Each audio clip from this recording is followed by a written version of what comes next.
देखिए, हमने जो लास्ट क्लास में अभी जो हमने पढ़ा था भारतीय संविधान के भाग। ठीक है, भाग का मतलब है पार्ट्स ऑफ इंडियन कॉन्स्टिट्यूशन। इसके हैं 22 भाग। 22 में से मैंने सारे आपको कहे थे, लेकिन आपको 15 या 16 याद करने हैं, जिससे आपका एक नंबर पेपर में पक्का आ जाएगा। ठीक है, तो पहला पार्ट जो है, पहले पार्ट में है भारत के सभी राज्यों का बता रखा है, राज्यों की सीमाएं क्या है और यूटी क्या है, यूनियन टेरिटरी की सीमाएं क्या है, इन सबको बता रखा है कि हाँ पंजाब यहाँ से यहाँ तक होगा। ठीक है, उत्तर प्रदेश यहाँ से यहाँ तक होगा, उनके एरिया डिफाइन कर रखे हैं। और अब इसी के ही पार्ट है, जो सब पार्ट है, जो पार्ट 1 है, 1 से लेकर 4 तक है। अब इसका आर्टिकल 2 ये कहता है कि किसी स्टेट को अगर एडमिशन लेना है, नया भारत में आना चाहता है, तो आर्टिकल 2 के थ्रू आ सकता है। आर्टिकल 3 ये कहता है कि कोई भी एक स्टेट है, पहले से है स्टेट, वो उसके एरिया में कोई चेंज करना है, उसकी बाउंड्री में कुछ चेंज करना है, उनके जिले जो है यूपी में 75 है, अब 80 बनाने हैं या इनको कम करना है, ये सब हम कर सकते हैं। पार्ट 2 जो है वो सिटीजनशिप के बारे में है कि इंडियन की सिटीजनशिप आप कैसे एक्वायर कर सकते हैं, और सिंगल सिटीजनशिप है। सिंगल सिटीजनशिप का मतलब है कि भारत में एक ही नागरिकता चाहिए, एकल नागरिकता। ये हमने इंग्लैंड से ली हुई है कि कोई भी पर्सन ऐसा नहीं हो सकता कि मैंने यूएसए की सिटीजनशिप ले ली और इंडिया का भी हूँ, या जैसे अक्षय कुमार को आपने देखा होगा, वो कनाडा का सिटीजनशिप ले रखा है उसने, अब वो इंडियन नहीं है। ठीक है, तो इसी तरीके से एकल सिंगल है हमारे यहाँ पर, सिंगल सिटीजनशिप, एकल नागरिकता बोलते हैं इसके अंदर में। पार्ट 3 में मैंने बताया था आपको फंडामेंटल राइट्स के बारे में है, जो हमने यूएसए से ले रखा है। इसमें पहले 7 थे, अब प्रेजेंट में 6 हैं। जो रिमूव हुआ है आर्टिकल वो है 300A, right to property. R2 ये लिखा है मैंने यहाँ पर, राइट टू प्रॉपर्टी, आप सब इसको ऐसे ही लिख लेना। फिर उसके बाद पार्ट 4 है DPSP, directive principle of state policy, राज्य के नीति निर्देशक सिद्धांत। कि कोई भी एक राज्य है, वो इस तरीके के जो रूल्स है उसको इम्प्लीमेंट करेगा। 36 से लेके 51 तक इसके आर्टिकल्स है। जैसे मैंने 3-4 आर्टिकल बताए थे, इसमें आर्टिकल 38, 39, 41 और 50, ये आपको 4 आर्टिकल याद रखने ही रखने हैं। 38 है यहाँ पर स्टेट एक वेलफेयर बनाएगा, वेलफेयर का मतलब है कि अपने सामाजिक कल्याण के लिए एक बोर्ड बनाएगा। 39 है फ्री लीगल एड, एड का मतलब है उसको सहायता मिल सकती है। कोई गरीब चला गया, जैसे मान लो हाई कोर्ट में, अब उसके पास वकील करने के लिए पैसे नहीं है, तो सरकार उसको अपने फंड से वकील करवाएगी। ठीक है, 41 है right to work, right to work का मतलब है कि आप जिस स्टेट्स के सिटीजनशिप हैं, निवासी हैं, वहां के आप बोल सकते हो कि उस राज्य सरकार से मुझे काम चाहिए। फिर 50 यहाँ पर है एसओपी। एसओपी का मतलब है separation of power. Separation of power का मतलब होता है कि जुडिशरी और यहाँ पर लेजिस्लेटिव अलग अलग हुए। इसके बाद पार्ट 5 है, पार्ट 5 में है यूनियन, और यूनियन का मतलब है, यूनियन में इसके आर्टिकल्स है 52 से 151, अप्रोक्स 100 आर्टिकल्स के राइट दे रखे हैं यूनियन को। और यूनियन में आता है संसद, पार्लियामेंट, कैग, और स्टेट में आता है आपका हाई कोर्ट, गवर्नर स्टेट का या सीएम। ठीक है, ये सारे हैं, इससे और भी हो सकते हैं। तो अभी तक हमने ये 6 पार्ट रिवाइज किए। ये देखिए, मैं आपको थोड़ा सा रिवाइज कर देता हूँ। हमने पार्ट्स ऑफ कॉन्स्टिट्यूशन पढ़ा था, इसमें पार्ट 1 जो था, पार्ट 1 में हमने पढ़ा था यूनियन और उसकी टेरिटरी। ये 39 यहाँ पर गलत है, इसमें आपको 2 एक्स्ट्रा पार्ट याद करने हैं, 2 और 3 बस। सेकंड है यहाँ पर सिटीजनशिप, भारत में नागरिकता कैसे हासिल की जाती है, उसके बारे में नियम है। इसमें यहाँ पर फंडामेंटल राइट्स बता रखे हैं, फंडामेंटल राइट्स पहले यहाँ पर 7 थे, अब 6 हो गए। यहाँ पर 300A right to property, right to property ये रिमूव होके 300A में आ गया। अब ये लीगल राइट बन गया है, ये अब कानूनी लड़ाई के थ्रू आप ले सकते हो अधिकार। अब इसके बाद जो 4th है वो डीपीएसपी है, डायरेक्टिव प्रिंसिपल लिखा हुआ है यहाँ पर, लेकिन ये पूरी फुल फॉर्म होगी सिर्फ DPSP, directive principle of state policy. इसमें आपको 3-4 आर्टिकल याद करने, एक तो ये याद रखना है ये आर्टिकल कहाँ से कहाँ तक है, 36 से 51 है। 38 आर्टिकल है स्टेट वेलफेयर का, कि राज्य अपने विकास के लिए एक वेलफेयर सोसाइटी बना सकता है। 39 है फ्री लीगल एड, कोर्ट में अगर किसी के पास वकील नहीं है तो वो वकील गवर्नमेंट करा सकती है उसको।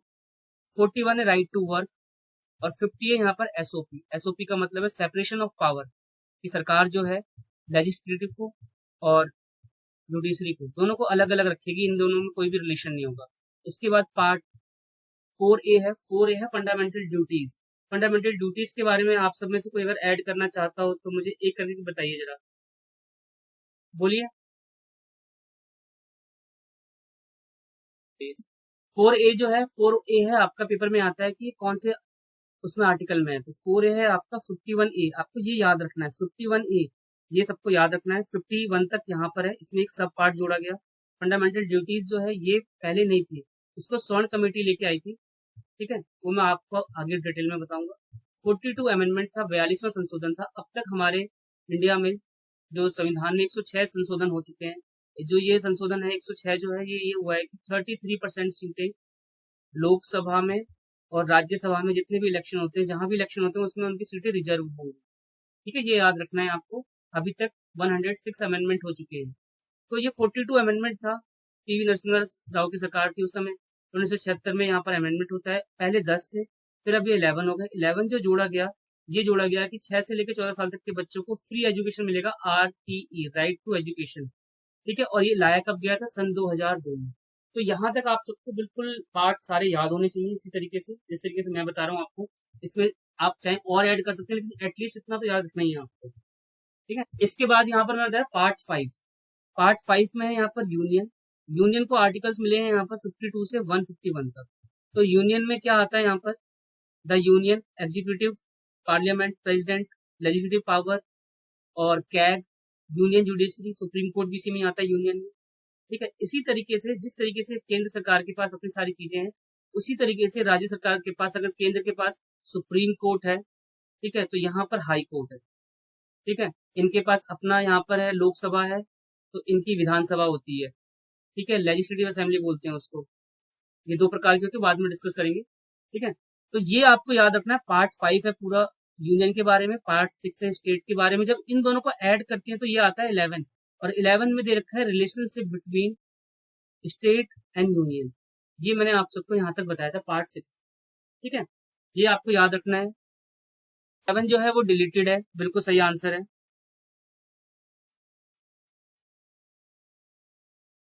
हाँ, पंचायती राज, फिर MCD, फिर कोऑपरेटिव सोसाइटीज। ठीक है, है पार्ट 8 वहां। हाँ जी, यूनियन टेरिटरीज कितनी है? 10 या 12? 8 है, 8। ठीक है, 10 में क्या है? 10 में जरा कौन बताएगा? 11 में तो रिलेशनशिप है, relationship between centre and state. 10 में बताइए जरा कोई भी। हाँ जी, हाँ, जितने भी शेड्यूल्ड ट्राइब्स वाले एरिया हैं, जहां पर जितने आदिवासी लोग रहते हैं, वहां पर प्रशासन कैसा चलेगा, ठीक है, उसके बारे में। ST लिख दो यहाँ पर, ST एरिया। ठीक है, तो आप सबने यहाँ तक 11 तक याद कर लिया। ठीक है, हाँ जी। तो यहाँ पर अभी पार्ट 7 डिलीटेड है, बिल्कुल सही बताया। पार्ट, इसके बाद 8 जो है यूनियन टेरिटरी के बारे में है। ठीक है, यूनियन टेरिटरी 8 है। पार्ट 9 में 3 होते हैं। ठीक है, PC यहाँ पर पंचायती राज हो गया। पंचायती राज में ना आपको मैं बता दूं, एक बार सभी नोट कर लीजिए, 29 सब्जेक्ट मिले हुए हैं इनको, जिनपे ये कानून बना सकते हैं। MCD को मिले हुए हैं 18 सब्जेक्ट, जिसपे ये कानून बना सकते हैं। ठीक है, और कोऑपरेटिव सोसाइटियां होगी, जैसे आपने धन संचय सोसाइटी सुनी होगी, बहुत सारे कोऑपरेटिव बैंक होते हैं, सोसाइटियां होती हैं, इसमें ये आते हैं। ठीक है, इनको भी एक कॉन्स्टिट्यूशन वैलिडिटी मिली हुई है। ठीक है, संविधान के अनुसार इनको मान्यता मिली हुई है। तो पार्ट 9 ये है। पार्ट 9 में जो आपको ऐड करना है वो मैं दोनों चीज बता देता हूँ। पार्ट 9 में ऐड करना है कि पंचायती राज में 29 सब्जेक्ट है, पेपर में आ जाता है ये। और ये 73 अमेंडमेंट के थ्रू हुआ था। 74 अमेंडमेंट जो था वो MCD के लिए था। ठीक है, ये सब ऐसे लिख लेना आप, पंचायती राज। और ये पहला जो हमारा म्यूनसिपॉलिटी था, ये मद्रास में बना था सबसे पहला। पेपर में आ जाता है कि सबसे पहला MCD कौन सा था, स्टेट का नाम आ जाता है, तो मद्रास का। और ये कब हुआ था, इसकी डेट भी लिख लेना आप, 1687 में। तो आपको ये 3-4 चीजें ऐड करनी है, आप उसको नोट्स में अपने ऐड कर लीजिए, जो जैसे से मैंने लिखा है वैसे वैसे लिख लीजिए। Part 7 deleted, part 8 UT, union territory, panchayati raj, MCD में ये सब्जेक्ट याद रखने हैं, उसमें 29 है, इसमें 18 है। ठीक है, ये आपको बात बिल्कुल याद रखनी है। पंचायती राज में सब्जेक्ट है 29 है, इसमें 18 सब्जेक्ट मिले हुए हैं। और कोऑपरेटिव सोसाइटी हो गई, ये हो गया यहाँ पर शेड्यूल एरिया में कैसे एडमिनिस्ट्रेशन चलेगा। और 11 है रिलेशनशिप बिटवीन यूनियन और स्टेट के बारे में, लेजिस्लेटिव और एडमिन दोनों के बारे में। ठीक है, पार्ट 12 आप सबको याद होना चाहिए, बिल्कुल रट्टा होना चाहिए कि ये फाइनेंस कमीशन के बारे में है, और ये आर्टिकल 280 है। और इसमें जो कमिश्नर बनाए जाते हैं वो बनाए जाते हैं राष्ट्रपति के द्वारा। ठीक है, और 13 है यहाँ पर ट्रेड के बारे में, ये सभी नोट कर लीजिए। ट्रेड, कॉमर्स और एक स्टेट से दूसरे स्टेट के बीच में जो भी व्यापार होता है उसके बारे में। पार्ट 14 के 2 पार्ट है, मैंने बताया था। अगर कोई भी एक बार थोड़ा सा याद करने की कोशिश करे, इसके अंदर सर्विसेज हैं, जैसे UPSC से कोई भी सिलेक्ट होके आ रहा है, या PCS से कोई भी सिलेक्ट होके आ रहा है, या स्टेट गवर्नमेंट की जॉब का कोई भी एम्प्लॉई है, ठीक है। और इसके बाद 14A में मैंने क्या बताया था, किसी को याद है? इसमें मैंने बताया था आपको ट्रिब्यूनल के बारे में, कि जितने भी ट्रिब्यूनल होंगे उनका एडमिनिस्ट्रेशन कैसा चलेगा। इसको 42 अमेंडमेंट में जोड़ा गया था।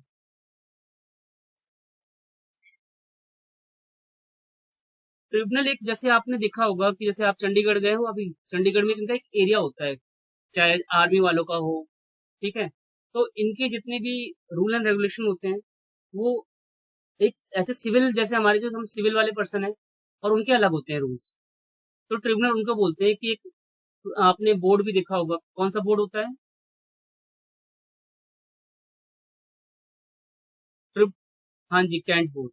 जैसे उसका प्रशासन एक अलग ही चलेगा, वो सिविल नहीं होते हैं। जितने भी ये आर्मी वाले पर्सन होते हैं, इनका भी अपना एक ट्रिब्यूनल होता है, ठीक है। तो ये दो चीजें जोड़ी गई थी, ये एक तरीके से ये सिविल लोगों के लिए हो गया, ये आर्मी और पुलिस वाले लोगों के लिए हो गया, ठीक है। ये आर्मी के लिए, ये पुलिस के लिए नहीं है, ट्रिब्यूनल वही है अलग से। इसके बाद 15 में क्या बताया था मैंने? 15 किसी को याद है? मैंने बताया था 15 पेपर में बहुत ज्यादा पूछा जाता है। ये इलेक्शन कम हाँ जी, ये इलेक्शन कमीशन के बारे में, बिल्कुल सही, ठीक है। यहाँ तो सबने रिकॉल कर लिया, सबको याद है। जिनको याद नहीं है वो एक बार यहाँ से देख ले। इस तरीके से आपने पार्ट्स ऑफ इंडियन कॉन्स्टिट्यूशन एक तरीके से रिकॉल कर लिया। तो इसके एमसीक्यू में बस मैं 2 मिनट लगाऊंगा, आप जरा इसको एक बार रिकॉल कर लीजिए, इसके आंसर दे लीजिए। फिर उसके बाद मैं आपको कराता हूँ शेड्यूल्स और इसके सोर्स ऑफ इंडियन कॉन्स्टिट्यूशन के पार्ट्स। आज का टॉपिक यहाँ से स्टार्ट होता है।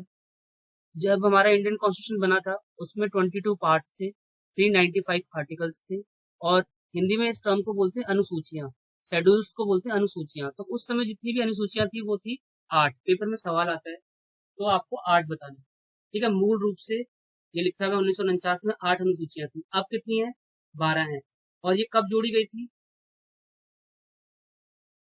ये 1951 में पहला अमेंडमेंट हुआ था, जब जोड़ी गई थी। फिर इसके बाद 10, 11 की अलग अलग डेट है, इसकी डेट ये सब सबकी नहीं है, ठीक है। ये दल बदल है, ये 1985 में जोड़ा गया था, वो बताऊंगा मैं आपको। तो आपको बस ये याद रखना है कि ओरिजिनली 8 थी, अब करंटली 12 है, ठीक है। अब इसको एक एक करके डिस्कस करते हैं और बहुत ही आसान तरीके से इसको याद करने की कोशिश करेंगे। यहाँ से बता रहा हूँ मैं स्टार्टिंग से। आपको ऐसे याद करना है शेड्यूल्स को। पहला जो है वो है स्टेट एंड यूटी के बारे में, कि भारत का राज्य और उसके यूटी और उसकी बाउंड्री जो है उसके बारे में बता रखा है। सेकंड है सैलरी। थर्ड है ओथ, ये शपथ कैसे लेंगे। पार्ट 4 है, शेड्यूल 4 है राज्यसभा में जो सीटों का जो बंटवारा है, किस किस राज्य से कितने कितने व्यक्ति आएंगे। सबसे ज्यादा राज्यसभा में सीटें आती है उत्तर प्रदेश से, तो उत्तर वहां पर उनके बारे में बता रखा है कि डिस्ट्रीब्यूशन कैसे होगा सीटों का। पार्ट 5 और 6 है आपका एडमिन। एडमिन किसका? जितने भी जनजाति लोग हैं या आदिवासी लोग हैं या जितने भी ट्राइब वाले एरिया हैं उनका कैसे चलेगा। और 6 में इन्होंने कुछ पर्टिकुलर ट्राइब एरिया ले रखे हैं, एएम और टीएम। एएम से यहाँ पर है आसाम, ठीक है। एम से है मेघालय, टी से है त्रिपुरा और एम से है मिजोरम। तो आप सब ये जरा नोट कर लीजिए एक बार। ये शॉर्ट फॉर्म है न्यूमेरिक, जिससे आप इनको याद कर सकते हैं, रिकॉल कर सकते हैं। देखिए पहले में है यहाँ पर स्टेट के बारे में, दूसरे में है सैलरी के बारे में, तीसरे में है यहाँ पर ओथ के बारे में, शपथ के बारे में, चौथा है आरजे कर लो, इसको राज्यसभा कर लो, आरएस कर लो, आरएस होगा राज्यसभा। सेकंड में सैलरीज है, ठीक है। अब फिफ्थ में यहाँ पर है जितने भी शेड्यूल्ड ट्राइब वाले एरिया हैं उनका प्रशासन कैसे होगा। और इसमें यहाँ पर है शेड्यूल्ड ट्राइब एरिया में 4 अलग से जो राज्य हैं उनके बारे में। ए यहाँ पर स्टैंड करता है A for Assam, M for Meghalaya, T for Tripura, M for Mizoram. ये नाम याद करने की कोशिश करना आप सब, ठीक है। इसे इस तरीके से नोट कर लीजिए, सभी रिकॉर्ड कर रहा हूँ, ठीक है। अब आप जरा सुनना आप सब इसको। जो 7th शेड्यूल है उसमें लिस्ट का मतलब है, विषय दे रखे हैं कि यूनियन जो गवर्नमेंट है, ठीक है, यूनियन लिस्ट बोलते हैं इसको, यूनियन लिस्ट है। अब ये 100 ऐसे विषय हैं जिनपे केंद्र सरकार कानून बना सकती है, ठीक है। यह है स्टेट लिस्ट, यह है राज्य सरकार की लिस्ट जिसपे राज्य सरकार कानून बना सकती है, ठीक है। अब ये है इस समय 66, ये मैं करंट आपको बता रहा हूँ सिनेरियो। और अगला है कॉन्करेंट लिस्ट। ये पेपर में पूछा जाता है कि कॉन्करेंट लिस्ट कहाँ से ली गई है, तो ये हमने ऑस्ट्रेलिया से ली हुई है। इसमें पहले थे 47, अब इस समय है 52 है इस समय सब्जेक्ट, ये सब्जेक्ट के बारे में, ठीक है। पेपर में ये आपके आ जाएगा, डीएसएसबी में पूछता है कि 7 शेड्यूल में क्या है, लिस्ट है, लिस्ट आपको नाम याद रखने। 8 में है लैंग्वेज, लैंग्वेजेस बता रखी है, 22 भाषाएं हैं जिनको कानूनी दर्जा मिला हुआ है। 9वां आपको याद नहीं करना है। 10वां है दल बदल का सिद्धांत, एंटी डिफेक्शन लॉ, ठीक है। ये आपका आया था 52। इसमें किसी भी एमपी को हम डिस्क्वालीफाई कर सकते हैं, ठीक है, अगर वो गलत अपनी जान। हाँ जी,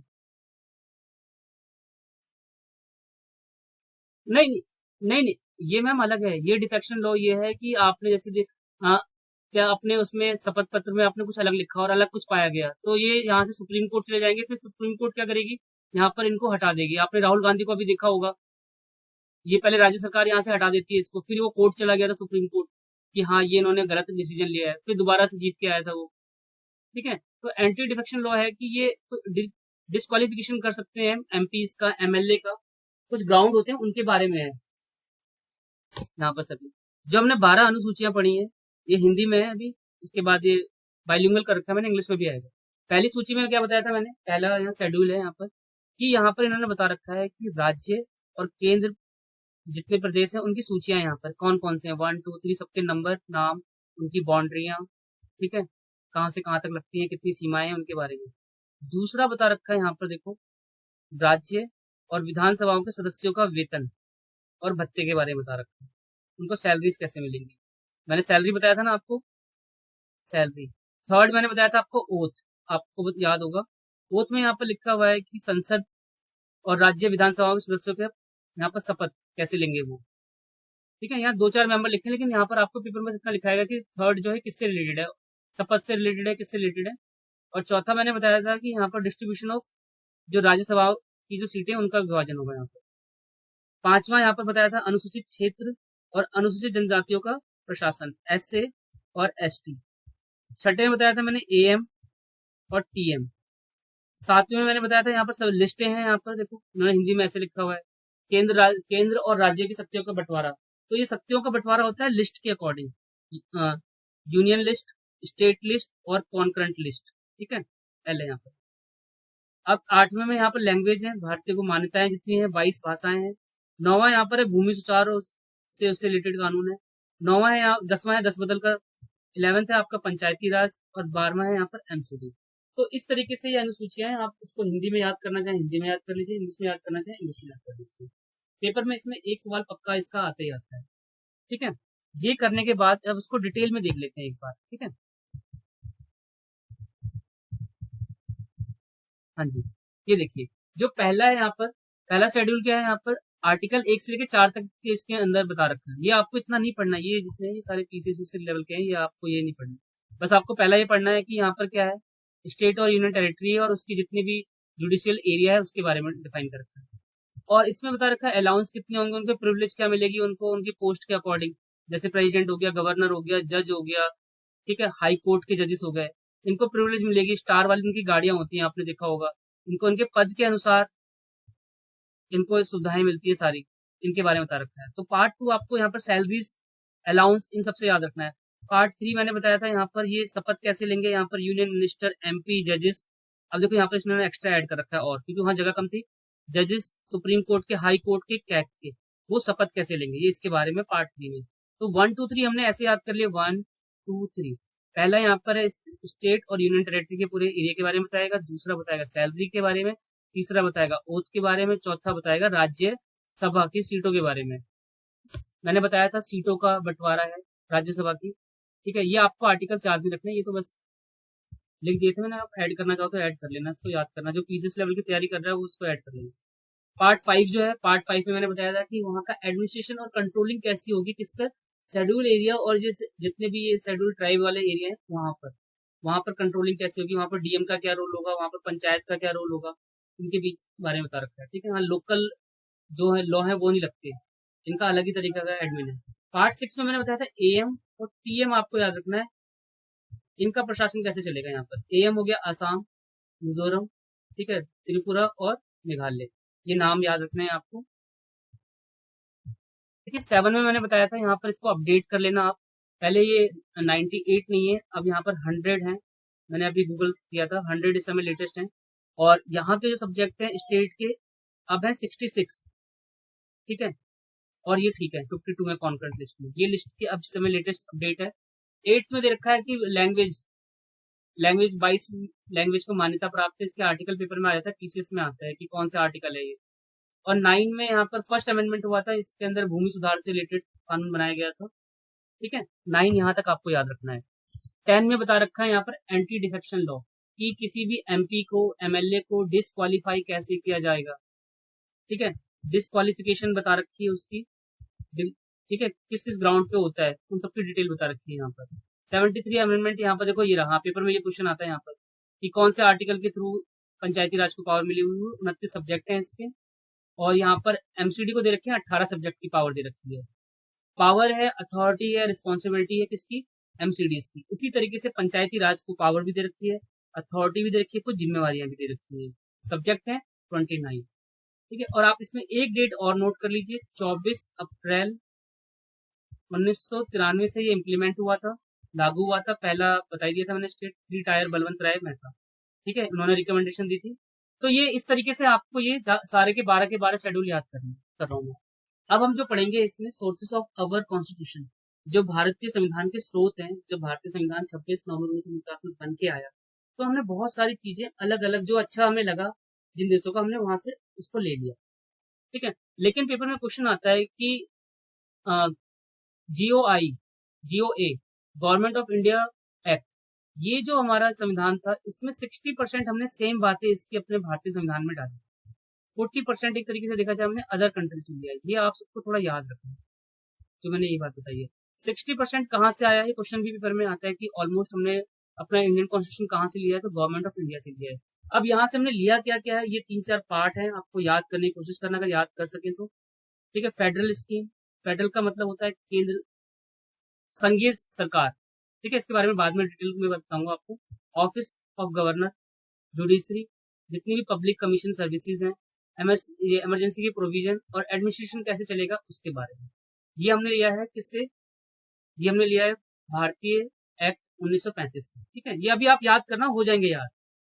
अब मेन क्या है वो मैं बता दूं आपको, जो पेपर में आता है वो याद करना है। ये तो एक याद कर लेना, इसमें बस ये याद करना है आपको कि गवर्नमेंट ऑफ इंडिया से हमने 60% कॉन्स्टिट्यूशन हमने वहां से लिया था, उधार लिया था, ठीक है। ब्रिटिश गवर्नमेंट से हम क्या ले सकते हैं, ब्रिटिश गवर्नमेंट पहले से इंडिया में राज कर रही थी, तो उन्होंने अपने प्रोसीजर बनाए थे, छोटे छोटे एक्ट बनाए थे। वही चलते चलते आगे चल के पार्लियामेंट्री सिस्टम को हमने उन्हीं को अडॉप्ट कर लिया, क्योंकि हम उससे पूरे फैमिलियर थे, हमें पता था कि कैसे होता है चुनाव यहाँ पर। तो पार्लियामेंट्री सिस्टम हमने ब्रिटिश से लिया है। रूल ऑफ लॉ, ये भी हमने यहाँ से लिया है। अब पार्लियामेंट्री सिस्टम के अंदर हमें कैसे काम करने की आदत थी, लेजिस्लेटिव जो प्रोसीजर था वो ब्रिटिश वाला ही था। सिंगल सिटीजनशिप, ये पेपर में आता है बहुत ज्यादा कि सिंगल सिटीजनशिप हमने कहाँ से लिया, ब्रिटेन से लिए। कैबिनेट सिस्टम भी हमने ब्रिटिश गवर्नमेंट से लिया है, ठीक है। जितने भी ये रिट्स होते हैं ये भी हमने यहाँ से लिए हैं। और इसके बाद जितने भी पार्लियामेंट्री प्रिविलेज होते हैं ये भी हमने यहाँ से लिया है। और 2 सदन होंगे आपके बाइकैमरल, ठीक है। 2 सदन आपने देखा होगा, एक होता है आपका लोकसभा और राज्यसभा, ये हमने कहाँ से लिया है, ब्रिटिश गवर्नमेंट से लिया है। ये एक बार में याद नहीं होंगे, आपको उसको 3-4 बार 6-7 बार आप लिखेंगे तो यहाँ से याद हो जाएगा। तो ब्रिटिश गवर्नमेंट से देखा जाए तो हमने पता देखो लिया क्या, मैं आपको इसको याद करने का आसान सा तरीका बताता हूँ। ब्रिटिश गवर्नमेंट पहले से इंडिया में रूल कर रही थी, तो जब वो जा रही थी तो हमने क्या किया कि हम उनसे उनके सिस्टम के साथ काम करने की हमें आदत पड़ गई थी। तो हमने पूरा एक तरीके से लेजिस्लेटिव जो है वहीं से हमने कैप्चर कर लिया।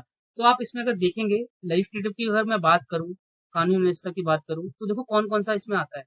पार्लियामेंट सिस्टम आ जाएगा, एक तो रूल ऑफ लॉ आ जाएगा, कानून कैसे बनेगा, सिंगल सिटीजन हटा दो, कैबिनेट सिस्टम भी हमने यहाँ से ले लिया, रिट जो हाई कोर्ट में होते हैं वो भी हमने यहाँ से ले लिए, 2 सदन होगा यहाँ पर, बाइकैमरल होगा, ये भी हमने ले लिया। तो एक तरीके से देखा जाए 90 से 95% हमने संसद कैसे चलेगी वो हमने ले लिया कहाँ से, ब्रिटिश गवर्नमेंट से। ये बात आपको याद रखनी है और ट्राई करना, ये याद करने की कोशिश करना। यूएसए से हमने क्या लिया था, संयुक्त राज्य अमेरिका से क्या लिया था, फंडामेंटल राइट जो मैं आपको बता रहा था। अब मैं आपको बता दूं तो हमने इसमें मेन क्या चीज ली है। और इसके बाद हमने जो हमारी जुडिशरी है वो इंडिपेंडेंट होगी। इसके बाद जुडिशियल रिव्यू, रिव्यू का मतलब होता है कि सुप्रीम कोर्ट ने या हाई कोर्ट ने कोई भी अपना जजमेंट दे दिया है तो वो अपने जजमेंट को दोबारा से एक बार रिव्यू कर सकता है। अगर हम उनसे वो करते हैं कि हाँ आप अपने जजमेंट को एक बार दोबारा से रिव्यू कीजिए, तो ये सिस्टम हमने कहाँ से लिया, यूएसए से लिया। ये पेपर में बहुत आता है। इम्पीचमेंट होता है कि राष्ट्रपति को उसके पद से हटाना, 61 है ये आर्टिकल, ठीक है, जिसके थ्रू हम राष्ट्रपति को हटाते हैं। ठीक है, उसका प्रोसीजर होता है अलग, वो मैं बताऊंगा बाद में आपको। और सुप्रीम कोर्ट के जज को कैसे हटाना है, और पोस्ट ऑफ वाइस प्रेसिडेंट। तो एक तरीके से देखा जाए, इंडिया की जितने भी टॉप लेवल की जो चीजें हैं, वो सारी चीजें हमने कहाँ से ली है, यूएसए से ली है। फंडामेंटल राइट, ठीक है, जिसको बिल्कुल भी चेंज नहीं कर सकते हम। इसके बाद इंडिपेंडेंट हमारी होनी चाहिए जुडिशरी, ये भी कहाँ से है, ये भी टॉप लेवल की है, इसमें भी कुछ चेंज नहीं कर सकते। जुडिशियल रिव्यू, कोई भी जजमेंट किसी का भी हो, हाई कोर्ट का हो चाहे सुप्रीम कोर्ट का हो, उसको दोबारा से रिव्यू किया जा सकता है, ये हमने लिया है यूएसए से। इम्पीचमेंट, राष्ट्रपति को उसके पद से हटाना है, 14 दिन पहले उसको नोटिस देना पड़ता है। 1/4 मेंबर एमपी साइन करते हैं, जब जाके इम्पीचमेंट स्टार्ट होती है, उसका अलग प्रोसीजर है, वो बताऊंगा मैं बाद में। Removal of supreme court, supreme court के जज को कैसे हटाना है, हाई कोर्ट के जज को कैसे हटाना है, इसका भी एक रूल है। और पोस्ट ऑफ वाइस प्रेसिडेंट, तो ये आपको 4-5 याद करने की कोशिश करनी है, याद हो जाएंगे धीरे धीरे, ठीक है। आयरलैंड से हमने क्या लिया है, ठीक है, इरिस कॉन्स्टिट्यूशन से हमने लिया है डीपीएसपी, डीपीएसपी लिए हमने आपसे। और जो नॉमिनेशन होता है ना 12 मेंबर का राज्यसभा में, ये हमने कहाँ से लिया है, आपने देखा होगा बहुत बार, आर्ट्स के फेमस किसी एमपी को, जैसे आपने देखा होगा सिनेमा से देखा होगा, जैसे रेखा को देखा होगा आपने, क्रिकेट से देखा होगा सचिन तेंदुलकर को, ये एमपी बने थे, नॉमिनेट हुए थे, 12 मेंबर है। और इसके बाद पेपर में एक ये आता है कि इलेक्शन कैसे होता है राष्ट्रपति का, उस वो भी हमने कहाँ से ले रखा है, आयरलैंड से ले रखा है। तो ये 3 बातें आपको याद करने की कोशिश करनी है, कैसे इसका याद कर सकते हो आप, ट्राई करना एक बार, ठीक है। तो आज की क्लास, पहला सवाल देखते हैं। पहला सवाल बताना है आपको, in Indian political system which one is a supreme, भारतीय राज्य व्यवस्था में सर्वोच्च कौन है, सुप्रीम कोर्ट है, करेक्ट आंसर है, हाँ जी करेक्ट आंसर। तो बताइए, देखो अभी भी मैंने पढ़ाया था आपको, the concept of judicial review in India has been out of, हाँ जी बिल्कुल सही आंसर, बिल्कुल सही आंसर, बिल्कुल सही। Yes.